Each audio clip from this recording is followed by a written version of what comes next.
ವಿಠಲಯ್ಯ ವಿಠಲಯ್ಯ ವಿಠಲಯ್ಯ ವಿಠಲಯ್ಯ ವಿಠಲಯ್ಯ ವಿಠಲಯ್ಯ ವಿಠಲಯ್ಯ ವಿಠಲಯ್ಯ. ನಾರಾಯಣಂ ನಮಸ್ಕೃತ್ಯ ನರಂಚೈವ ನರೋತ್ತಮಂ ದೇವೀಂ ಸರಸ್ವತೀಂ ವ್ಯಾಸಂ ತಥೋ ಜಯಮುದೀರಯೇತ್. ಪ್ರಥಮೋ ಹನುಮನ್ನಾಮ ದ್ವಿತೀಯೋ ಭೀಮ ಇವ ಚ ಪೂರ್ಣಪ್ರಜ್ಞಸ್ತುತಿಯಸ್ತು ಭಗವತ್ಕಾರ್ಯಸಾಧಕಃ ಆಚಾರ್ಯ ಶ್ರೀಮದಾಚಾರ್ಯ ಸಂತು ಮೇ ಜನ್ಮಜನ್ಮನಿ. ತಪೋ ವಿದ್ಯಾ ವಿರಕ್ತ್ಯಾದಿ ಸದ್ಗುಣೌಘಕರಾನಹಂ ವಾದಿರಾಜಗುರೂನ್ ವಂದೇ ಹಯಗ್ರೀವ ದಯಾಶ್ರಯಾನ್. ಪೂಜ್ಯಾಯ ರಾಘವೇಂದ್ರಾಯ ಸತ್ಯಧರ್ಮರತಾಯ ಚ ಭಜತಾಂ ಕಲ್ಪವೃಕ್ಷಾಯ ನಮತಾಂ ಕಾಮಧೇನವೇ. ದುರ್ವಾರಿದ್ವಾಂತರವಯೇ ವೈಷ್ಣವೇಂದಿ ವರೆಂದವೇ ಶ್ರೀ ರಾಘವೇಂದ್ರ ಗುರುವೇ ನಮೋ ಅತ್ಯಂತ ದಯಾಳುವೆ. ಅಜ್ಞಾನತಿಮಿರಚ್ಛೇದಂ ಬುದ್ಧಿಸಂಪತ್ಪ್ರದಾಯಕಂ ವಿಜ್ಞಾನಂ ವಿಮಲಂ ಶಾಂತಂ ವಿಜಯಾಖ್ಯ ಗುರುಂ ಭಜೆ. ಜಲಜ್ಯೇಷ್ಠ ನಿಭಾಕಾರಂ ಜಗದೀಶ ಪದಾಶ್ರಯಂ ಜಗದೀತಲ ವಿಖ್ಯಾತಂ ಜಗನ್ನಾಥ ಗುರುಂ ಭಜೆ. ಮುದ್ದುಮೋಹನ ಕರಕಮಲ ಸಂಜಾತಂ ವರಕರಿಗಿರಿ ಕ್ಷೇತ್ರವಾಸಂ ನೃಸಿಂಹ ಪಾದಾರ ವಿಂದೈಕದಾಸಂ ತಂದೆ ಮುದ್ದುಮೋಹನ ದಾಸವರ್ಯಂ ಭಜೆ. ಶ್ರೀ ಪದ್ಮನಾಭದಾಸರಾಯ ಗುರುಭ್ಯೋ ನಮಃ. ಹಯಗ್ರೀವ ಪದಾಂಬೋಜ ಮಾನಸಂ ಸ್ವಾದೀಶ ಪ್ರಿಯಂ ಗುರುಗೋವಿಂದ ವಿಠಲ ದಾಸವರ್ಯಂ ಗುರುಂ ವಂದೇ ನಿರಂತರಂ. ಆಪಾದಮೌಳಿ ಪರ್ಯಂತಂ ಗುರುಣಾಂ ಆಕೃತಿಂ ಸ್ಮರೇತ್ ತೇನ ವಿಘ್ನಾಃ ಪ್ರಣಶ್ಯಂತಿ ಸಿದ್ಧ್ಯಂತಿ ಚ ಮನೋರಥಾಃ. ಅತಿಗುಪ್ತಾದಿಗುಪ್ತವರ ಸಾಧನ ಕರ್ಮನಿಷ್ಠಂ ಗುರುಗೋವಿಂದ ವಿಠಲ ವರಶಿಷ್ಯಂ ನಾನಾ ಗ್ರಂಥಾದಿ ಪ್ರಮಾಣಪೂರಿತಕರ್ತಂ ನಮಾಮಿ ಗುರು ಶ್ರೀ ತಿರುಮಲೇಶ ಹರಿವಿಠಲಂ. ಮಮ ಗುರು ಶ್ರೀ ಹಯಾಸಿ ವಿಠಲ ದಾಸರಾಯ ಗುರುಭ್ಯೋ ನಮಃ. ಹರಿ ಓಂ. ಈವರೆಗೆ ಹರಿಕಥಾಮೃತ ಸಾರದ ಮಂಗಳಾಚರಣ ಸಂಧಿಯ ಭಾವಪ್ರಕಾಶಕ್ಕೆ ವ್ಯಾಖ್ಯಾನದ 10 ಪದ್ಯಗಳಾಗಿದ್ದವು. ಇವತ್ತು 11ನೇ ಪದ್ಯದ ಚಿಂತನೆ ಮಾಡೋಣ. ಸಣ್ಣವನಾದ್ದರಿಂದ ಸಾಮಾನ್ಯವಾಗಿ ನನ್ನಿಂದ ತಪ್ಪುಗಳಾಗಬಹುದು. ಕೇಳುವ ಸಜ್ಜನರು, ಹಿರಿಯರು, ಗುರುಸಮಾನರು ತಪ್ಪುಗಳಿದ್ದಲ್ಲಿ ಕ್ಷಮಿಸಿ ಆಶೀರ್ವದಿಸಿ ಸ್ವೀಕರಿಸಬೇಕೆಂದು ಪ್ರಾರ್ಥನೆ. ಶ್ರೀ ತಿರುಮಲೇಶ ಹರಿವಿಠಲಾತ್ಮಕ ಶ್ರೀ ಹಯಾಸ್ಯ ವಿಠಲ ಅಭಿನ್ನ ಶ್ರೀ ಮೋಹನ ಗೋಪಾಲ ವಿಠಲ ಏನು ನುಡಿಸ್ತಾನೆ ಅದನ್ನು ನುಡಿಯುವುದು.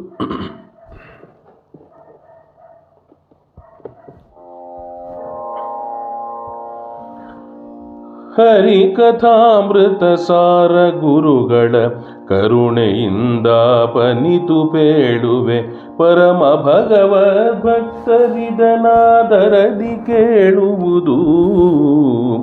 ಕೃತ್ತಿವಾಸನೆ ಹಿಂದೆ ನೀ 40 ಕಲ್ಪ ಸಮೀರನಲ್ಲಿ ಶಿಷ್ಯತ್ವ ವಹಿಸ್ಯ ಕಿಳಾಗಮಾರ್ಥಗಳೋದಿ ಜಲದಿಯೊಳು 10 ಕಲ್ಪದಿ ತಪವಗೈದ ದಿತ್ಯರೊಳಗುತ್ತಮನೆನಿಸಿ ಪುರುಷೋತ್ತಮನ ಪರ್ಯಂಕ ಪದವೈದಿದೆಯೋ ಮಹದೇವ ಪದವೈದಿದೆಯೋ ಮಹದೇವ.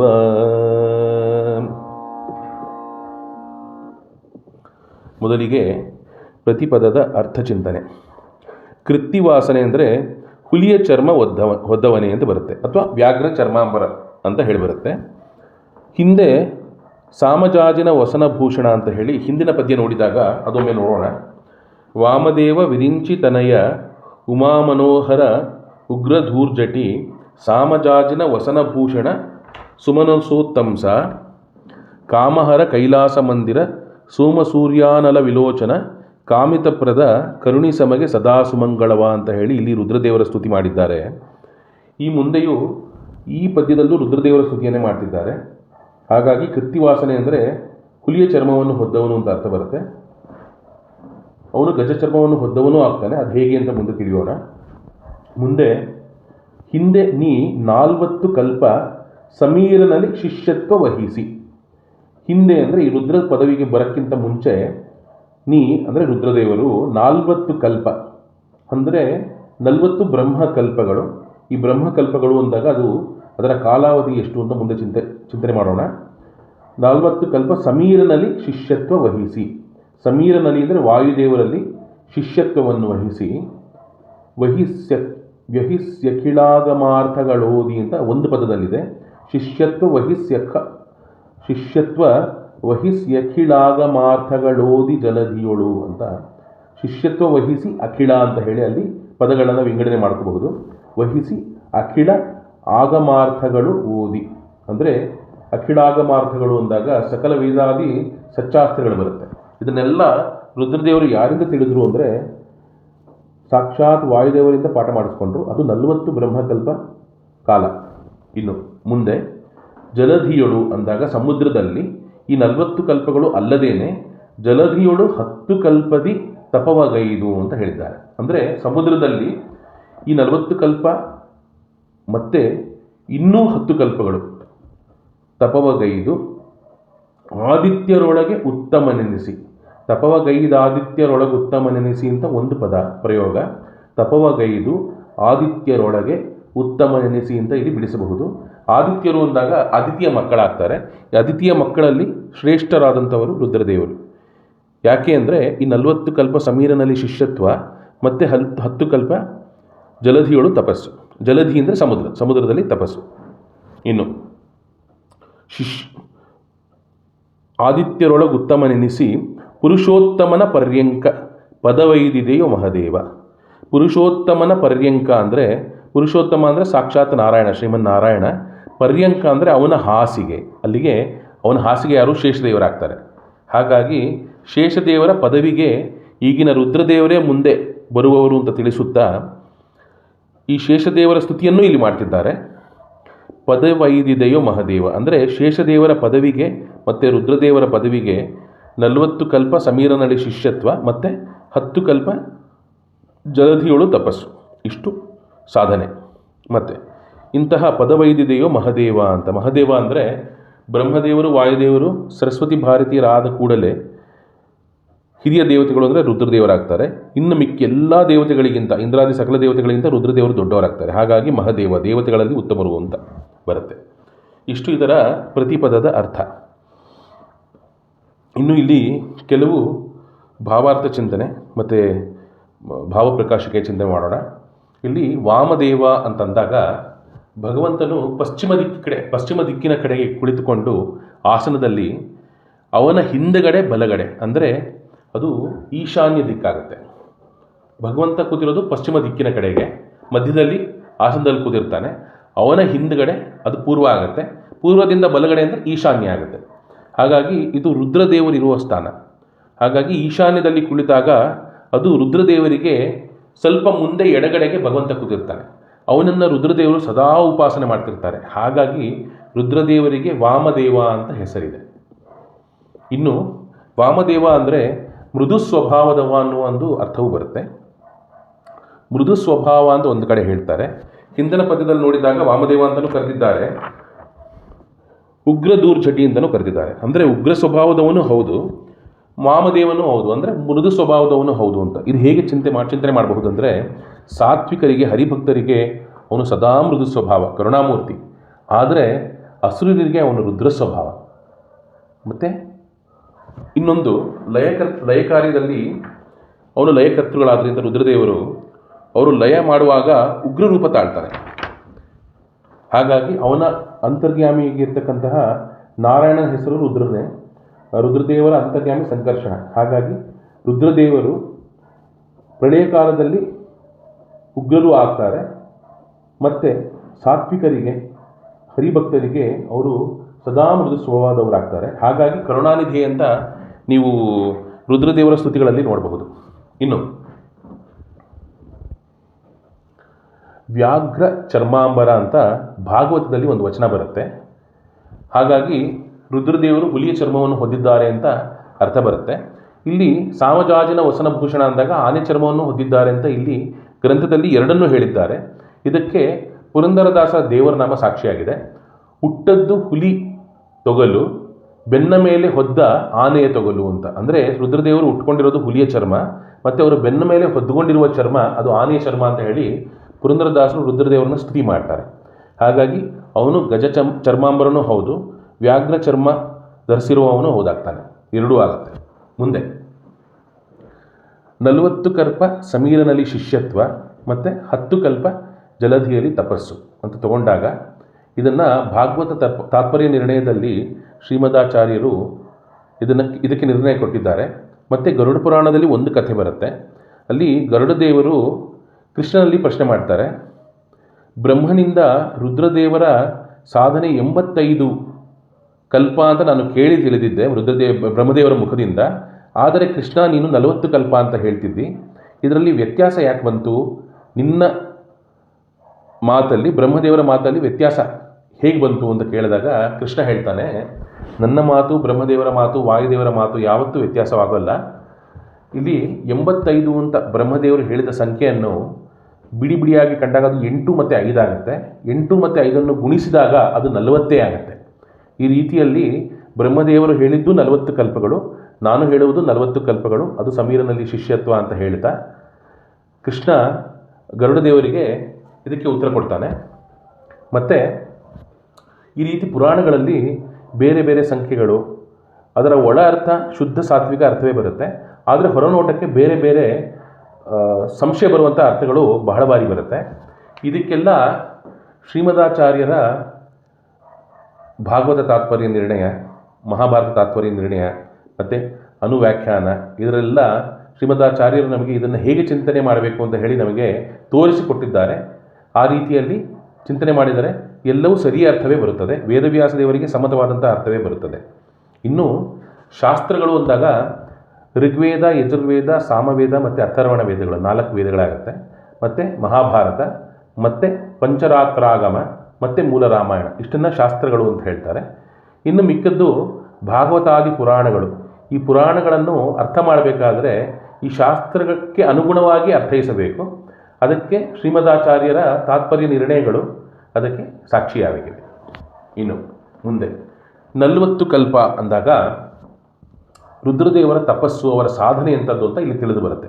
ಇಲ್ಲಿ 40 ಕಲ್ಪ ಅಂದರೆ ನಮ್ಮ ಮನುಷ್ಯಮಾನದ ಪ್ರಕಾರ, ಅಂದರೆ ಮನುಷ್ಯರ ವರ್ಷಗಳಲ್ಲಿ ನೋಡಿದಾಗ ಅದು ಎಷ್ಟಾಗತ್ತೆ ಅನ್ನೋ ಒಂದು ಲೆಕ್ಕಾಚಾರ ಮಾಡೋಣ. ಕಲಿಯುಗ ಮನುಷ್ಯನ 4,32,000 ವರ್ಷಗಳು ಒಂದು ಕಲಿಯುಗ, 4,32,000 ವರ್ಷಗಳು. ಇದಕ್ಕೆ 2 ಪಟ್ಟು ದ್ವಾಪರಯುಗ, ಅಂದರೆ 8,64,000 ವರ್ಷಗಳು. ಈ ಕಲಿಯುಗಕ್ಕೆ 3 ಪಟ್ಟು ತ್ರೇತಾಯುಗ, ಅಲ್ಲಿಗೆ 12,96,000 ವರ್ಷಗಳು. ಕಲಿಯುಗ 4,32,000 ವರ್ಷಗಳು, ದ್ವಾಪರಯುಗ 8,64,000 ವರ್ಷಗಳು, ತ್ರೇತಾಯುಗ 12,96,000 ವರ್ಷಗಳು, ಮತ್ತು ಕೃತಿಯುಗ ಕಲಿಯುಗಕ್ಕೆ 4ರಷ್ಟು ದೊಡ್ಡದಾಗುತ್ತೆ ಕಾಲಾವಧಿ. ಹಾಗಾಗಿ ಅದು 17,28,000 ವರ್ಷಗಳು, ಅದು ಒಂದು ಕೃತಿಯುಗ. ಹೀಗೆ ತಗೊಂಡಾಗ 1 ಕಲಿಯುಗ ಮತ್ತು 2 ಕಲಿಯುಗ ದ್ವಾಪರಯುಗ, 3 ಕಲಿಯುಗ ತ್ರೇತಾಯುಗ, 4 ಕಲಿಯುಗಕ್ಕೆ ಕಾಲಾವಧಿಯಷ್ಟು ಕೃತಿಯುಗ ತಗೊಂಡಾಗ 1, 2, 3, 4 ಒಟ್ಟಿಗೆ ಸೇರಿಸಿದಾಗ ಅದು 10 ಕಲಿಯುಗದ ಅವಧಿಯಾಗುತ್ತೆ. ಅಂದರೆ ಅದು ಒಂದು ಯುಗಚಕ್ರ. ಅಂದರೆ ಕೃತಿಯುಗ, ತ್ರೇತಾಯುಗ, ದ್ವಾಪರಯುಗ, ಕಲಿಯುಗ ಮುಗಿಬೇಕು ಅಂದರೆ ಅದಕ್ಕೆ ಒಂದು ಯುಗಚಕ್ರ ಅಂತ ಕರೀತಾರೆ, ಅಥವಾ ಒಂದು ಮಹಾಯುಗ ಅಂತ ಕರೀತಾರೆ. ಒಂದು ಮಹಾಯುಗ ಅಂದರೆ ಅದು 10 ಕಲಿಯುಗದ ಅವಧಿ, ಅಂದರೆ 43,20,000 ಮನುಷ್ಯ ವರ್ಷಗಳು, ಅಂದರೆ ಹ್ಯೂಮನ್ ಇಯರ್ಸ್ ಅಂತ ಹೇಳ್ಬೋದು. That is 43,20,000 human years. ಇನ್ನು ಇದನ್ನು ಈ ಥರ 1,000 ಬಾರಿ ಈ ಮಹಾಯುಗ ಚಕ್ರ ನಡೆದಾಗ, ಅಂದರೆ ಈ 4 ಯುಗಚಕ್ರಗಳು 1,000 ಬಾರಿ ನಡೆದಾಗ ಆ ಒಂದು ಕಾಲಕ್ಕೆ ಒಂದು ಕಲ್ಪ ಅಂತ ಕರೀತಾರೆ. ಅಂದರೆ 43,20,000 ಮನುಷ್ಯ ವರ್ಷಗಳು ಗುಣಿಸಿ 1000 ಆದಾಗ ಅದು ಒಂದು ಕಲ್ಪ ಆಗುತ್ತೆ. ಅದು ಗುಣಿಸಿ ನೋಡಿದಾಗ 432 ಕೋಟಿ ವರ್ಷಗಳಾಗತ್ತೆ. ಅಂದರೆ ಮನುಷ್ಯರ 432 ಕೋಟಿ ವರ್ಷಗಳು, ಅದು ಬ್ರಹ್ಮದೇವರ ಒಂದು ಕಲ್ಪ. ಬ್ರಹ್ಮದೇವರ ಒಂದು ಕಲ್ಪ ಅಂದರೆ ಅವರ ಹಗಲು ಮಾತ್ರ ಆಗುತ್ತೆ. ಇನ್ನು ಹಗಲಲ್ಲಿ ಸೃಷ್ಟಿ ಕಾರ್ಯ ನಡೆಯುತ್ತೆ. ಇನ್ನು ಬ್ರಹ್ಮದೇವರ ರಾತ್ರಿ ಆದಾಗ ಅಲ್ಲೊಂದು ಪ್ರಳಯ ಆಗುತ್ತೆ. ಹಾಗಾಗಿ ಸೃಷ್ಟಿ ಕಾರ್ಯ ಪೂರ್ತಿ ಅಂತ ತಗೊಂಡಾಗ ಅದು ಬ್ರಹ್ಮದೇವರ ಒಂದು ಹಗಲು ಮಾತ್ರ ಆಗುತ್ತೆ. ಸೊ ಬ್ರಹ್ಮದೇವರ ಒಂದು ದಿನ ಅಂದಾಗ ಅದು 2 ಬ್ರಹ್ಮಕಲ್ಪಗಳಾಗುತ್ತೆ. ಹಾಗಾಗಿ ಇಲ್ಲಿ ಒಂದು ಕಲ್ಪ ಅಂದಾಗ ಬ್ರಹ್ಮದೇವರ ಒಂದು ಹಗಲು ಮಾತ್ರ, ಅಂದರೆ ಬ್ರಹ್ಮದೇವರ ಒಂದು ಹಗಲು ಅಂದರೆ ಅವರ ಅರ್ಧ ದಿನ. ಇನ್ನು ಈ ರೀತಿಯಾಗಿ 432 ಕೋಟಿ ವರ್ಷಗಳು, ಮನುಷ್ಯ ವರ್ಷಗಳು, ಅದು 40 ಕಲ್ಪ. 40 ಕಲ್ಪ ಅಂದರೆ 432 ಕೋಟಿ ವರ್ಷಗಳು ಗುಣಿಸಿ 40 ಮಾಡಿದಾಗ ಅದು 17,280 ಕೋಟಿ ವರ್ಷಗಳಾಗತ್ತೆ. ಅದರ ಮೇಲೆ 10 ಬ್ರಹ್ಮಕಲ್ಪ ಅಂದರೆ 4,320 ಕೋಟಿ ಜಲಧಿಗಳು ತಪವಗೈದು, ಅಂದರೆ 432 ಕೋಟಿ ಒಂದು ಮಹಾಯುಗ, ಒಂದು ಬ್ರಹ್ಮಕಲ್ಪ, ಟೈಮ್ಸ್ 10 ಅಂದರೆ ಗುಣಿಸಿ 10 ಮಾಡಿದಾಗ ಅದು 4,320 ಕೋಟಿ ಬರುತ್ತೆ. ಸೊ 40 ಬ್ರಹ್ಮಕಲ್ಪ ಮತ್ತು 10 ಬ್ರಹ್ಮಕಲ್ಪ ಸೇರಿಸಿ 50 ಬ್ರಹ್ಮಕಲ್ಪ ಅಂದಾಗ 17,280 ಕೋಟಿ ವರ್ಷ ಮತ್ತು 4,320 ಕೋಟಿ ವರ್ಷ ಸೇರಿಸಿ 21,600 ಕೋಟಿ ವರ್ಷ ಬರುತ್ತೆ. ಇದು ರುದ್ರದೇವರ ಸಾಧನೆಯ ಅವಧಿ ಮನುಷ್ಯಮಾನದಲ್ಲಿ, ಮನುಷ್ಯ ವರ್ಷಗಳಲ್ಲಿ 21,600 ಕೋಟಿ ವರ್ಷಗಳು. ಅದರಲ್ಲಿ 40 ಕಲ್ಪ ಸಮೀರನಲ್ಲಿ ಶಿಷ್ಯತ್ವ, 10 ಕಲ್ಪ ಜಲಧಿಯಲ್ಲಿ ತಪಸ್ಸು. ಅಂದರೆ ರುದ್ರದೇವರು ಎಷ್ಟು ದೊಡ್ಡವರು, ನಮಗೆ ಅಳತೆಗೆ ಮೀರಿ ಊಹೆಗೆ ಮೀರಿ ದೊಡ್ಡವರು ಅನ್ನೋದು ಇಲ್ಲಿ ತಿಳಿದು ಬರುತ್ತೆ. ಹಾಗಾಗಿ ಇಲ್ಲಿ ಇಂತಹ ಮಹಾರುದ್ರದೇವರನ್ನು ಮಹದೇವ ಅಂತ ಹೇಳಿ ಪ್ರಾರ್ಥಿಸುತ್ತಾ ಸದಾ ಸುಮಂಗಳವ ಕರುಣಿ ಸಮಗೆ ಅಂತ ಹೇಳಿ ಪ್ರಾರ್ಥಿಸ್ತಾ ಇದ್ದಾರೆ. ಇಲ್ಲಿ ಇನ್ನೊಂದು ಚಿಂತನೆ, ಬ್ರಹ್ಮದೇವರ ಆಯುಷ್ಯವೆಷ್ಟಿರಬಹುದು ಅನ್ನೋ ಒಂದು ಕ್ಯಾಲ್ಕುಲೇಷನ್, ಒಂದು ಲೆಕ್ಕಾಚಾರ ಮಾಡೋಣ. ಈ ಬ್ರಹ್ಮದೇವರ ಒಂದು ದಿನ ಅಂದರೆ 864 ಕೋಟಿ ವರ್ಷಗಳು, ಮನುಷ್ಯ ವರ್ಷಗಳು. 432 ಕೋಟಿ ಒಂದು ಹಗಲಾಯಿತು, 432 ಕೋಟಿ ಒಂದು ರಾತ್ರಿ ಆಯಿತು. ಎರಡನ್ನು ಸೇರಿಸಿದಾಗ 864 ಕೋಟಿ ಮನುಷ್ಯ ವರ್ಷಗಳಾಗುತ್ತೆ. 864 crore ಹ್ಯೂಮನ್ ಇಯರ್ಸ್. ಇದು ಬ್ರಹ್ಮದೇವರ ಒಂದು ದಿನ ಆಯಿತು. ಇನ್ನು ಬ್ರಹ್ಮದೇವರ 30 ದಿನ ಮತ್ತು ಆ ರೀತಿ 30 ದಿನಗಳುಳ್ಳ 12 ತಿಂಗಳುಗಳು, ಈ ರೀತಿ 100 ವರ್ಷ ಅಂದರೆ 864 ಕೋಟಿ ಗುಣಿಸಿ 30 ಗುಣಿಸಿ 12 ಗುಣಿಸಿ 100 ಮಾಡಿದಾಗ ಒಟ್ಟು 31,104 ಸಾವಿರ ಕೋಟಿ ವರ್ಷಗಳು ಬರುತ್ತೆ. 31,104 ಸಾವಿರ ಕೋಟಿ ವರ್ಷಗಳು. ಇದನ್ನು ನಾವು ಈ ಇಂಟರ್ನ್ಯಾಷನಲ್ ಸಿಸ್ಟಮಲ್ಲಿ ತಗೊಂಡಾಗ ಒಂದು ಮಹಾಯುಗ ಅಂದರೆ 4 ಬಿಲಿಯನ್, ಅಂದರೆ ಒಂದು ಬ್ರಹ್ಮಕಲ್ಪ ಅಂದರೆ 4 ಬಿಲಿಯನ್ 320 ಮಿಲಿಯನ್ ಇಯರ್ಸ್ ಆಯಿತು. ಆ ಲೆಕ್ಕದಲ್ಲಿ ತಗೊಂಡಾಗ ಬ್ರಹ್ಮದೇವರ ಆಯುಷ್ಯ 311 ಟ್ರಿಲಿಯನ್ 40 ಮಿಲಿಯನ್ ಹ್ಯೂಮನ್ ಇಯರ್ಸ್ ಆಗುತ್ತೆ. 311 ಟ್ರಿಲಿಯನ್ 40 ಮಿಲಿಯನ್ ಹ್ಯೂಮನ್ ಇಯರ್ಸ್, 31,104 ಸಾವಿರ ಕೋಟಿ ಆಗುತ್ತೆ. ಇದನ್ನು ಒಂದು ಮಹಾಕಲ್ಪ ಅಂತ ಕರೀತಾರೆ ಅಥವಾ ಒಂದು ಪರಕಲ್ಪ ಅಂತ ಕರೀತಾರೆ. ಇದನ್ನು ಇಟ್ಕೊಂಡು ನಮ್ಮ ಸೆಕೆಂಡ್ಗಳ ಲೆಕ್ಕದಲ್ಲಿ ಮನುಷ್ಯನ ಆಯುಷ್ಯವನ್ನು ನಾವು ಲೆಕ್ಕ ಹಾಕಿದಾಗ 100 ವರ್ಷ ಗುಣಿಸಿ 12 ತಿಂಗಳು ಗುಣಿಸಿ 30 ದಿನ ಒಂದು ತಿಂಗಳಲ್ಲಿ ಗುಣಿಸಿ ಒಂದು ದಿನದಲ್ಲಿ 24 ಗಂಟೆ ಗುಣಿಸಿ 60 ನಿಮಿಷ ಒಂದು ಗಂಟೆಗೆ ಗುಣಿಸಿ 60 ಸೆಕೆಂಡ್ ಒಂದು ನಿಮಿಷಕ್ಕೆ. ಇಷ್ಟನ್ನು ನಾವು ಗುಣಿಸಿದಾಗ ನಮಗೆ ಸಿಗುವುದು 311 ಕೋಟಿ 4 ಲಕ್ಷ ಸೆಕೆಂಡ್. 311 ಕೋಟಿ 4 ಲಕ್ಷ ಸೆಕೆಂಡ್. ಇದು ಮನುಷ್ಯನ ಆಯುಷ್ಯ ಸೆಕೆಂಡ್ ಲೆಕ್ಕದಲ್ಲಿ. ನಾವು ಈ ಪರಾಕಲ್ಪ ಇದೆಯಲ್ಲ, ಪರಾಕಲ್ಪ ಅಂದರೆ 31,104 ಸಾವಿರ ಕೋಟಿ ವರ್ಷಗಳನ್ನು ಇದರಿಂದ ಗುಣಿಸಿದಾಗ ಈ ಮನುಷ್ಯನ ಆಯುಷ್ಯು ಸೆಕೆಂಡ್ನಿಂದ ಗುಣಿಸಿದಾಗ ನಮಗೇನು ತಿಳಿಯುತ್ತೆ ಅಂದರೆ ಬ್ರಹ್ಮದೇವರ ಒಂದು ಸೆಕೆಂಡು ಅಂದರೆ ಮನುಷ್ಯನ 1 ಲಕ್ಷ ವರ್ಷಗಳಾಗತ್ತೆ. ಬ್ರಹ್ಮದೇವರ ಒಂದು ಸೆಕೆಂಡು ಮನುಷ್ಯನಿಗೆ 1 ಲಕ್ಷ ವರ್ಷಗಳು. ಇದು ತುಂಬ ಒಂದು ಇಂಟ್ರೆಸ್ಟಿಂಗ್ ಆದಂಥ ಒಂದು ಲೆಕ್ಕಾಚಾರ. ಇದು ತಿಳಿದಾಗ ಈ ಹಿರಿಯರು, ರುದ್ರದೇವರು ಇವರೆಲ್ಲ ಅವರ ಸಾಧನೆ ಹೇಗಿರುತ್ತೆ, ಅವರ ಜ್ಞಾನ ಹೇಗಿರುತ್ತೆ ಅನ್ನೋದೊಂದು ಸಣ್ಣ ಒಂದು ಚಿಂತನೆ ಮಾಡಲಿಕ್ಕೆ ಇದೆಲ್ಲ ಹೆಲ್ಪ್ ಆಗುತ್ತೆ, ಈ ರೀತಿ ಕ್ಯಾಲ್ಕುಲೇಷನ್ಸ್. ಹಾಗಾಗಿ ಇನ್ನು ಮುಂದೆ ಈ ರೀತಿಯಲ್ಲಿ ಇಲ್ಲಿಗೆ ಇವತ್ತು ಚಿಂತನೆ ಮುಗಿಸೋಣ. ಈ ರೀತಿಯಲ್ಲಿ ಮಹಾರುದ್ರದೇವರನ್ನು ಕರುಣಿ ಸಮಗೆ ಸದಾ ಸುಮಂಗಳವ ವಾಮದೇವ ಮಹದೇವ ಅಂತ ಹೇಳ್ತಾ ಈ ರೀತಿಯಲ್ಲಿ ಪ್ರಾರ್ಥನೆ ಮಾಡ್ತಿದ್ದಾರೆ. ಪುರಂದರದಾಸರು ರುದ್ರದೇವರನ್ನ ಈ ರೀತಿಯಲ್ಲಿ ಪ್ರಾರ್ಥನೆ ಮಾಡ್ತಾರೆ.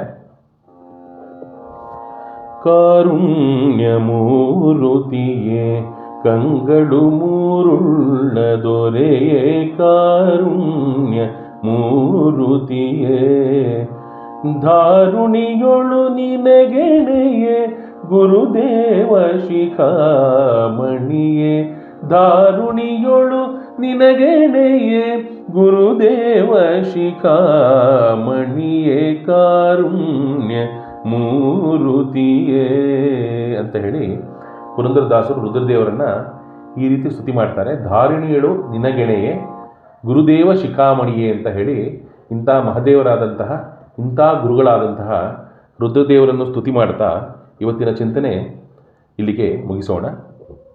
ಅಸ್ಮದ್ ಗುರುವಂತರ್ಗತ ಶ್ರೀ ವಿಜಯದಾಸರಾಯ ಗುರುವಂತರ್ಗತ ಶ್ರೀ ರಾಘವೇಂದ್ರ ತೀರ್ಥ ಗುರುವಂತರ್ಗತ ಶ್ರೀ ವಾದಿರಾಜ ಅಂತರ್ಗತ ಶ್ರೀ ಭಾರತೀರಮಣ ಪ್ರಾಣಾಂತರ್ಗತ ಶ್ರೀ ತಿರುಮಲೇಶ ಹರಿವಿಠಲಾತ್ಮಕ ಶ್ರೀ ಹಯಾಸ್ಯ ವಿಠಲಾಭಿನ್ನ ಶ್ರೀ ಮೋಹನಗೋಪಾಲ ವಿಠಲ ಪ್ರೇರಣ್ಯ ಪ್ರೀತ್ಯರ್ಥಂ ಪ್ರಿಯತೋ ವರದೋ ಭವತು ಶ್ರೀಕೃಷ್ಣಾರ್ಪಣಮಸ್ತು ಶ್ರೀ ಮಧ್ವೇಶಾರ್ಪಣಮಸ್ತು.